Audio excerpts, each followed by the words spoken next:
Questa mensa è completamente sulle spalle dell'associazione, quindi dateci una mano, piccole monete indispensabili per la sopravvivenza dei nostri amici mancasci.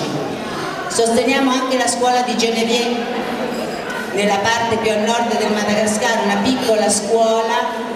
Genevieve è la presidente di Terezena, una piccola scuola organizzata da un gruppo di donne che per la prima volta in Madagascar si sono unite consapevoli del fatto che la cultura, l'istruzione è per i loro bambini l'unico strumento per uscire dalla miseria.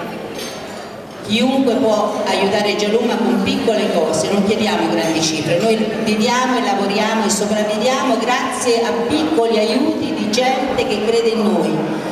Vi ricordiamo che Gialuma è un'associazione, secondo me è indispensabile questo, che è un'associazione verificabile in qualsiasi momento, addirittura ha messo in piedi dei viaggi turistici per persone che vogliono venire a vedere le bellezze del Madagascar e a verificare e a toccare con mano quello che l'associazione fa con i soldi che ci donate.